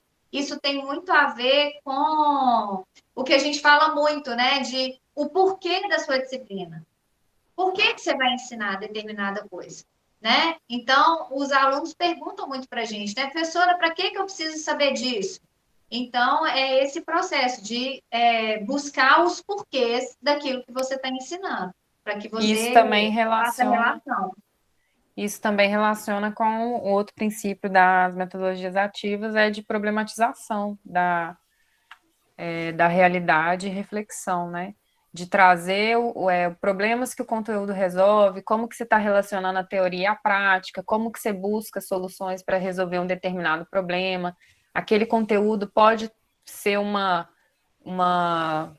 né, pode estar ali dentro daquele conteúdo segredo para solucionar determinado problema. Então, você já vai trazendo isso também, junto com a autonomia, a própria problematização. E a questão da linguagem, né? Que é uma linguagem que não é controladora, assim. Quando você oferece algumas opções para os alunos, você também está dando a opção de tornar aquele processo mais democrático. A gente não precisa deixar os alunos escolherem tudo, mas a gente dá um certo grau de liberdade em algumas situações, ajuda nessa construção mais democrática, né? Do que vai fazer. E respeitar o ritmo de aprendizagem dos alunos. Isso às vezes é difícil, mas às vezes numa atividade em grupo, igual a atividade que a Gorete propôs para a gente colaborar lá no grupo do Aulas Transformadoras, quando faz a atividade em grupo e você pode acompanhar o ritmo de cada grupo, você já sabe aquele que você vai precisar intervir mais, aquele que você pode deixar ir mais solto, né? E isso é uma forma de você valorizar esse ritmo de aprendizagem que é de cada um. E aceitar e reconhecer as expressões de sentimentos negativos dos alunos, buscando entender o que está por trás daquele sentimento, né? Às vezes o menino está com dificuldade de se expressar, né? Ele está com. Tem alguma coisa ali a mais que está incomodando e que às vezes a gente precisa investigar.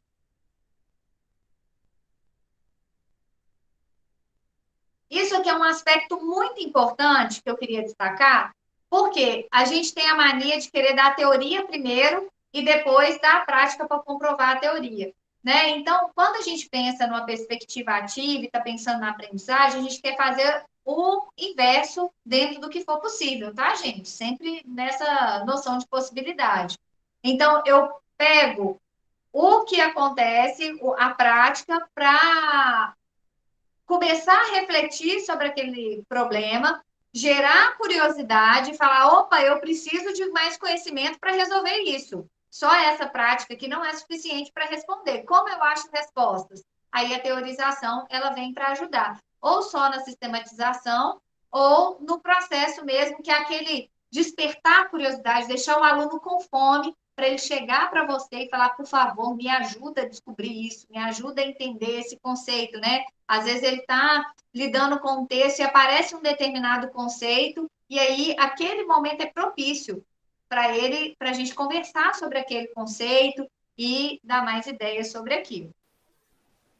A prática, né, quando você inverte aí, você já traz uma problematização, uma contextualização. Então, fazendo o caminho inverso, você inclusive facilita o seu planejamento, pensando aí que primeiro a gente tenta buscar estratégias que vão trazer o aluno para a nossa aula, que a gente vai ganhar o aluno naquele momento. Então, já é uma estratégia para a gente pensar quando a gente planeja as aulas, né? Então, eu começo pela prática, depois eu vou para a teoria.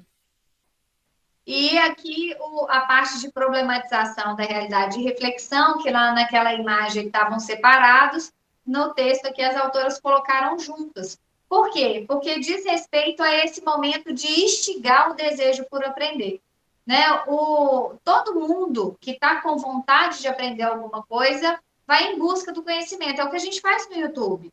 Né? A gente, eu preciso saber como que funciona esse aplicativo aqui do celular. Aí eu vou lá e brusco um vídeo porque eu estou interessada. Então, vai ser expositivo, mas eu estou interessada em fazer, né? Então, esse despertar o interesse e o desejo de aprender do estudante, que talvez seja o nosso maior desafio. E quanto mais a gente tiver consciência de por que a gente ensina aquele conteúdo e que problemas aquele conteúdo ajuda a resolver na vida real, na sociedade e tudo mais fácil vai ser despertar esse desejo, porque aí eu consigo fazer o caminho inverso.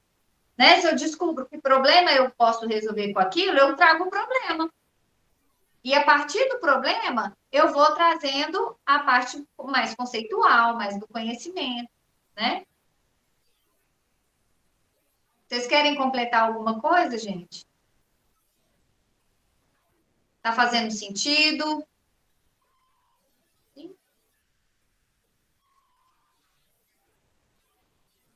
E aí, essa questão da problematização, ela sempre vai estar conectada com a vida, com a utilidade, né? Que é essa parte aí, ó.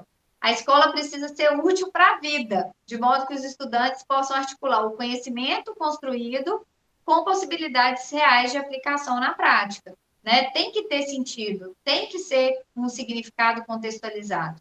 Não adianta a gente ficar no blá, blá, blá, blá, blá, que não vai ser suficiente, né? É super importante essa articulação entre os conhecimentos. O Carlos Libânio, ele fala muito disso, né? De que uma forma de libertar o aluno, né? De dar oportunidade de ascensão para esse aluno, de problematizar a realidade, é possibilitar o acesso dele a esses conhecimentos que já são construídos historicamente. E que a gente não pode negligenciar esse acesso, né? Mas que não adianta a gente querer só transmitir esse conhecimento. O aluno, ele precisa ver sentido nisso que a gente está falando. E é muito importante que ele use esse conhecimento, né? Isso, para mim, marcou muito no texto do Libânio, porque ele falava assim, não é o conhecimento em si que faz diferença, mas o que eu posso fazer com esse conhecimento na minha vida. E, às vezes, não é na vida imediata, mas o menino saber que aquele conhecimento ajudou a construir o megatelescópio que foi lançado no espaço para poder ver o infravermelho e ver a possibilidade de vida em outros planetas, no universo. Olha só, aquilo não está na vida dele imediata, tipo, com o que ele vai fazer na rua e tudo mais, mas vai impactar a vida. O conhecimento que vai ser gerado disso vai impactar a vida dele. E a empolgação que a gente traz, isso também faz diferença, né?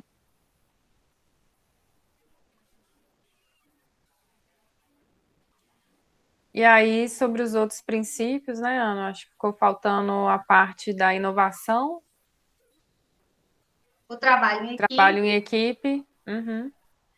Trabalho em equipe, inovação e a mediação, né? A mediação a gente acabou falando um pouco, né? Mas o trabalho em equipe não necessariamente é você ter sempre momentos de trabalhos em grupo, né? Mas favorecer as interações entre e alunos e entre aluno e professor, né? Então, você sempre separar perguntas que você vai.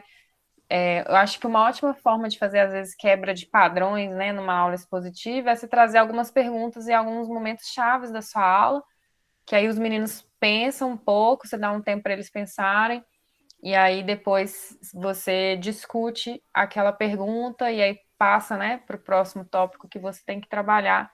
Então, é uma forma de você propiciar essas interações aí que vai cumprir com esse princípio das metodologias ativas.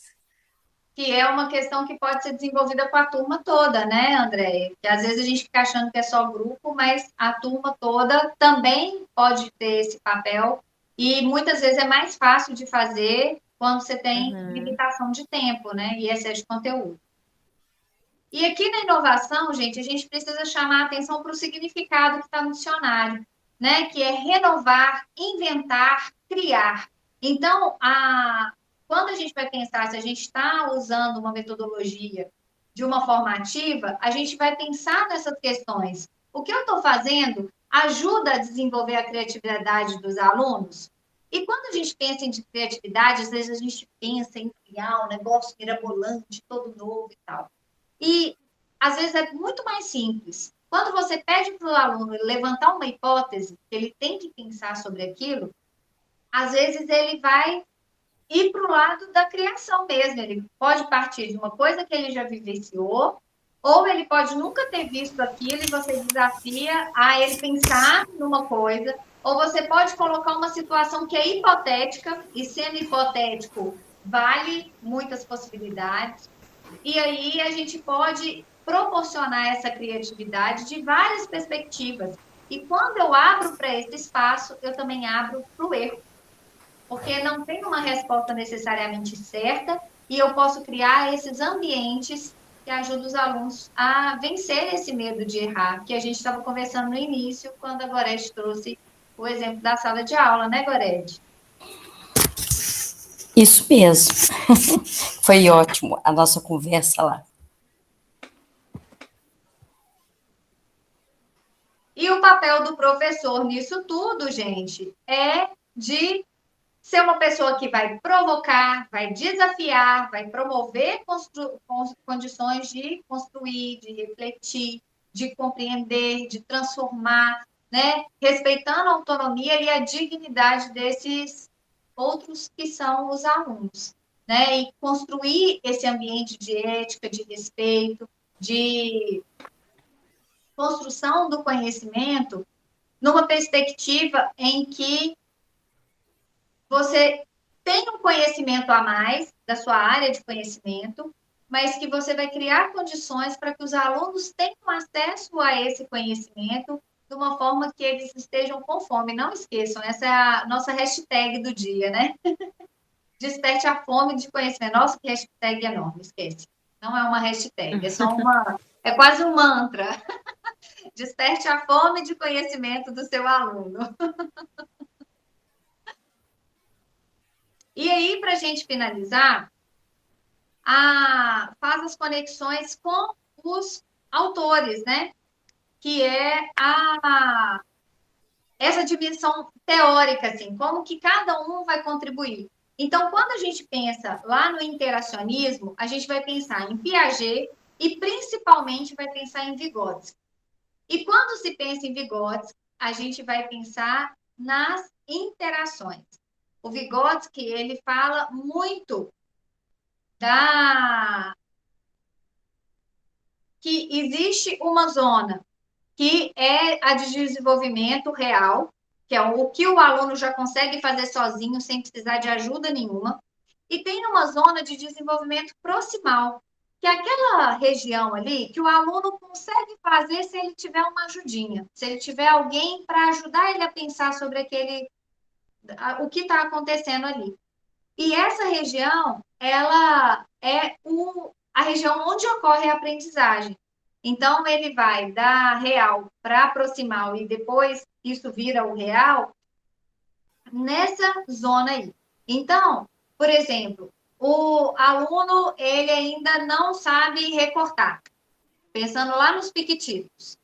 Aí ele começa a usar a tesoura, você vai orientando, olha, tenta segurar mais assim, tenta fazer aquilo, você vai ajudando o aluno naquele processo, então ele está na zona de desenvolvimento proximal. Quando ele consegue fazer sozinho, aquilo já virou a zona real dele, de aprendizagem. E assim a gente pode pensar com os conceitos também, ou com a questão da autonomia, né? Então, o aluno, ele vai... a gente vai observando os alunos e tentando perceber onde que eles precisam de maior intervenção.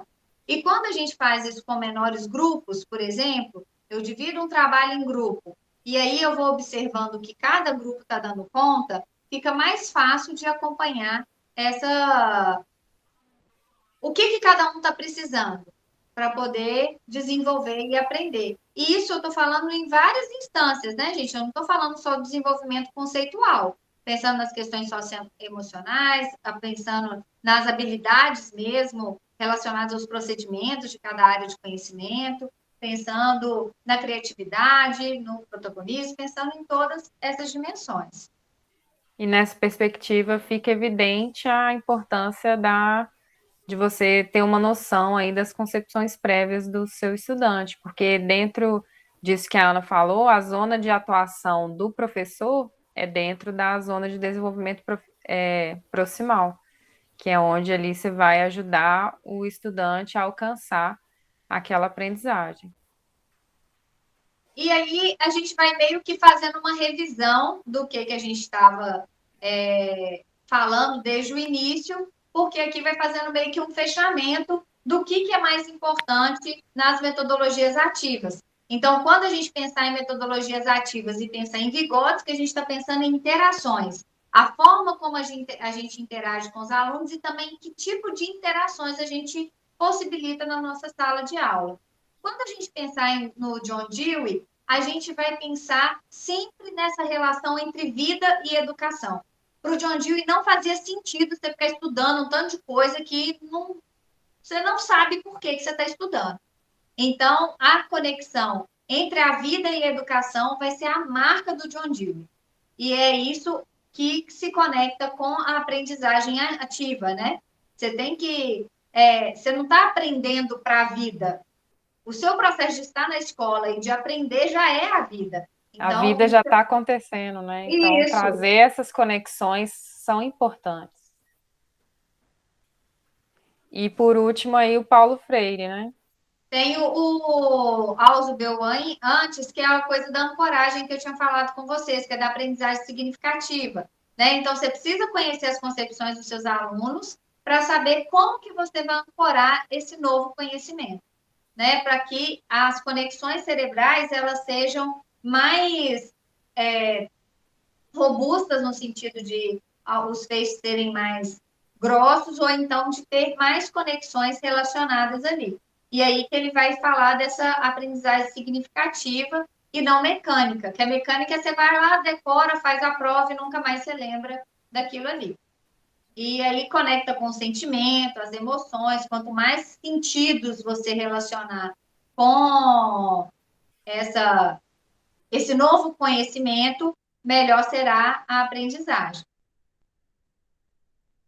E o Freire, né, gente? Paulo Freire, ele vem falar da beleza da docência e do papel transformador que a gente tem, né? Então, a gente precisa assegurar um ambiente que os alunos vão poder reconhecer, refletir sobre as suas ideias, que vão poder criar hipóteses, expressar os pontos de vista, que vão poder analisar os pontos de vista uns dos outros.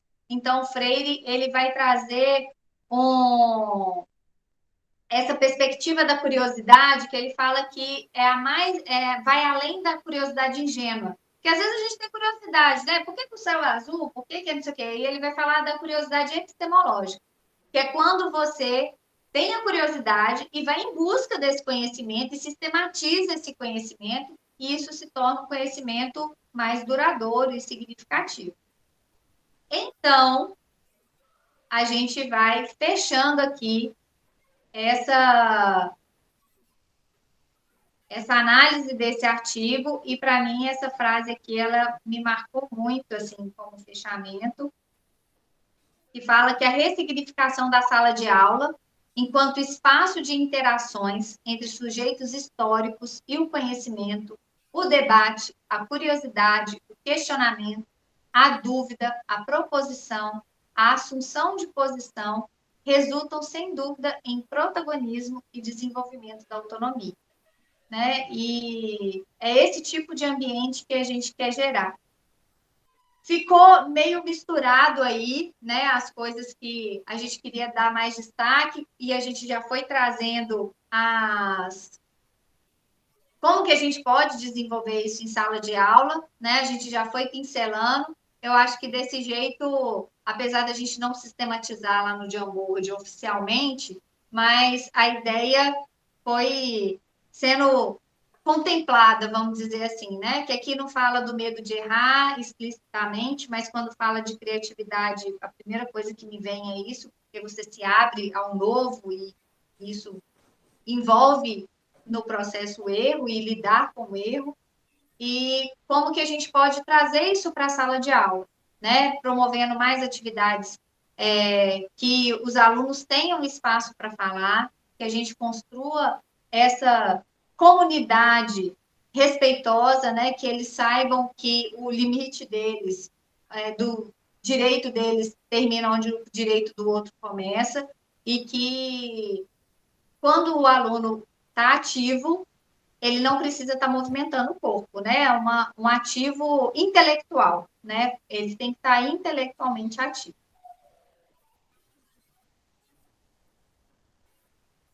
Quer completar alguma coisa, André? Pessoal, o processo, o que ficou mais forte aí?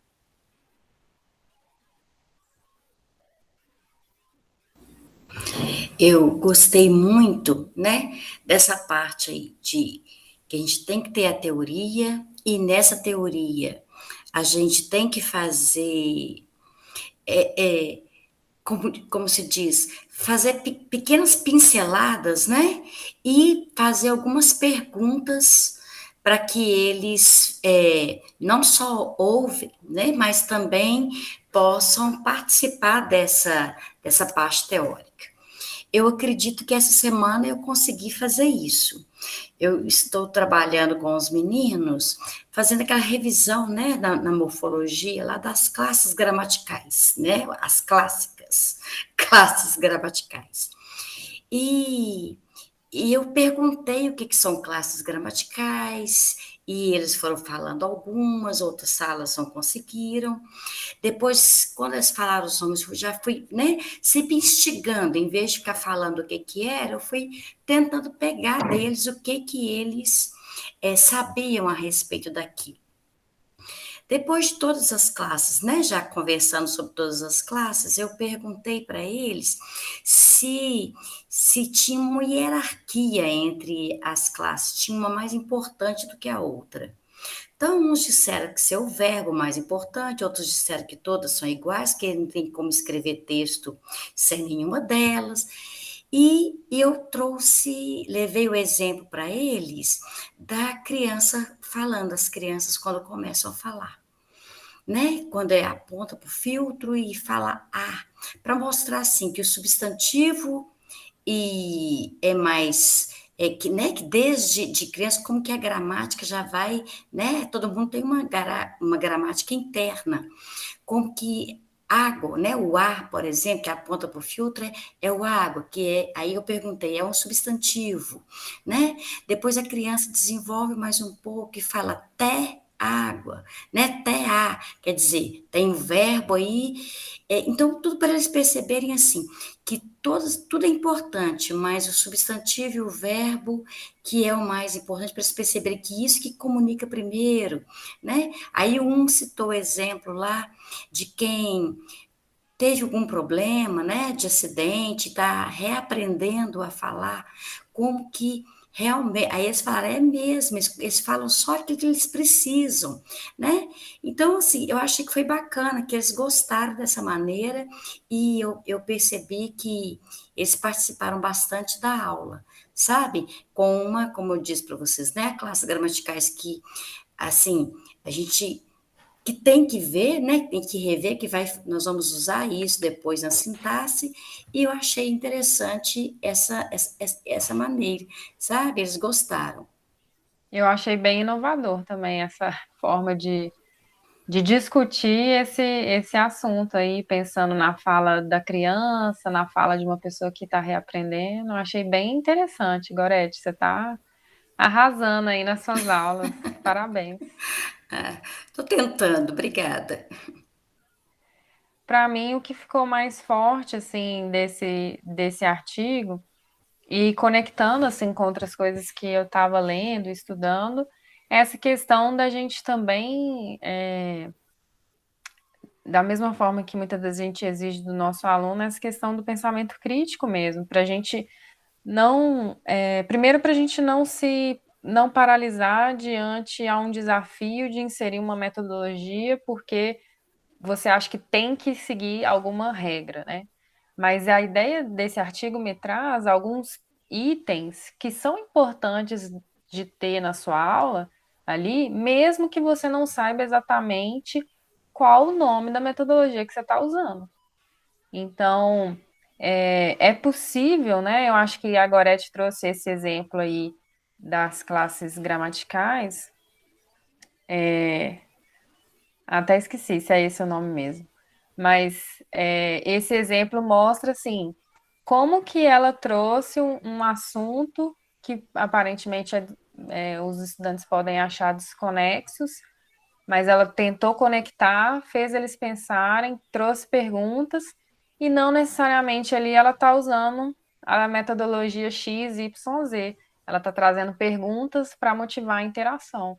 Ela está criando mais diálogo entre ela e os alunos, né? Então, isso cumpre aí com esses princípios que a gente falou, do trabalho em equipe, né? Que é a própria interação, a problematização também, e dar voz aos estudantes, né? Eles trouxeram um caso de uma pessoa que está reaprendendo a falar, né? Então, você também está partindo ali de coisas de exemplos que eles vêm trazendo. Então, a gente ter esse olhar já promove mudanças ou ajuda a promover mudanças bem significativas na maneira da gente pensar a nossa aula.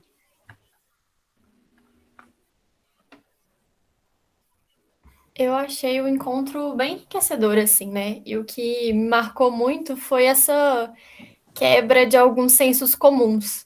Então, por exemplo, quando a Ana comentou sobre essa questão do professor ser um facilitador, mas não é totalmente permissivo a qualquer assunto, a qualquer abordagem preconceituosa, por exemplo, né? Então, eu fiquei pensando muito nesse momento também a questão dos antivacinas. Numa aula de ciências, como não me posiciono com um aluno que chega e fala: meus pais não vacinaram, não quiseram me vacinar? É complicado, né? Então, acho que existe esse papel de informar, de dialogar, e um outro senso comum também que eu achei interessante de foi abordado aqui é essa questão do trabalho em equipe. Vocês comentaram, né? Que não é só juntar os alunos em grupos, esse trabalho em equipe é a troca entre pares em geral. Então, acho que foi bem enriquecedor. Depois eu quero ler o artigo com mais tranquilidade, mas eu gostei bastante, assim, de toda a discussão.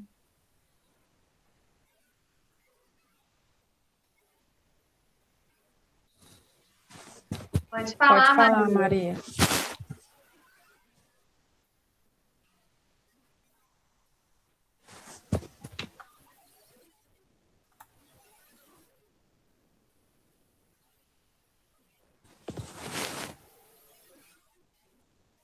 Seu microfone está fechado. Agora vocês estão me ouvindo, né? Desculpa, deixei o Sim. microfone fechado. Eu fiquei como ouvinte porque eu estava fora de casa e recebi o convite da Gorete e resolvi participar. Não li o artigo, por isso que eu me mantive assim, em silêncio, que Gorete sabe que eu não sou muito silenciosa, não, gosto também de falar.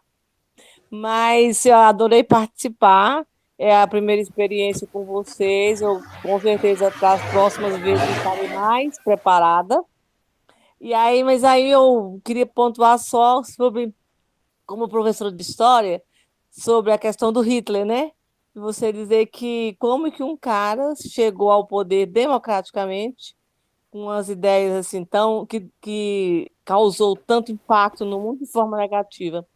Não só ele, né? Muitos ditadores chegaram ao poder assim democraticamente, ainda continuam chegando, porque o discurso é de que está a favor do povo, né? Ele não disse exatamente o que ele ia fazer. Ele aproveitou um contexto, né, de um país que estava economicamente assim, desorganizado, e aí é fácil chegar ao poder dessa forma e dominar, como eles continuam fazendo até hoje, né? Muitos governos fazem isso ainda. Mas eu quero mesmo é aprender com vocês, né? Gorete sabe que eu estou nesse momento de querer aprender, porque discutir história nesse grupo que eu participo com meus alunos, né, do sexto ao nono ano, a gente às vezes vê mesmo isso, como você disse, né? O desinteresse de conhecer a história, talvez pela forma que o professor transmite mesmo, né? é só o depositar informação.